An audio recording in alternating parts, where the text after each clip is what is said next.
დღეს აჭარის უმაღლეს საბჭოში ბიუროს ხდომაზე აჭარის ავტონომიური რესპუბლიკის ბიუჯეტის 2014 წლის პროექტზე იმსჯელეს. საკითხის განხილვის შემდეგ გადაწყდა, რომ პროექტი კომისიებს და ფრაქციებს განსახილველად გადაეგზავნება. დეპუტატებმა აგრარულ და თვითმმართველობის საკითხთა კომისიის თავმჯდომარის საკანონმდებლო ინიციატივაც მოისმინეს. აზორ თხილაიშვილი მიწის საკუთრებაში აღიარების შესახებ კანონპროექტში ცვლილებების შეტანისთვის ვადების გაგრძელებას 15 თებერვალამდე მოითხოვდა. დღესვე ბიუროს ხდომაზე აჭარის ავტონომიური რესპუბლიკის 2014-2017 წლების პრიორიტეტების დოკუმენტიც განიხილეს. საფინანსო, საბიუჯეტო და ეკონომიკურ საკითხთა კომისიის თავმჯდომარე აცხადებს, რომ დოკუმენტის მიხედვით პრიორიტეტულია აჭარისთვის ჯანდაცვის, სოფლის მეურნეობის და ტურიზმის სფეროები.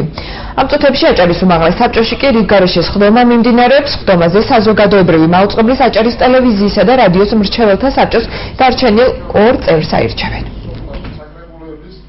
ვფიქრობ, რომ ჩვენი საკითხი რომ უფრო იოლად გავიტანოთ და კორექტირებები შევიტანოთ საკანონმდებლო მიწის კოდექსში, ამ საბჭოს გავლით უფრო უკეთესად წარმართავთ ამ პრობლემის გადაწყვეტას. მთავრობამ დადგენილ ვადებში წარმოგვიდგინა აჭარის 2014 წლის რესპუბლიკური ბიუჯეტის პროექტი და ასევე წარმოგვიდგინა პრიორიტეტების დოკუმენტი, რომელიც ჩვენ დღეს ბიუროზე ჩავსვით კომისიებში, 2 კვირის განმავლობაში კომისიები განეხილავენ და მიიღებს გაწყვეტილებას ბიურო ამ დოკუმენტთან მიმართებაში.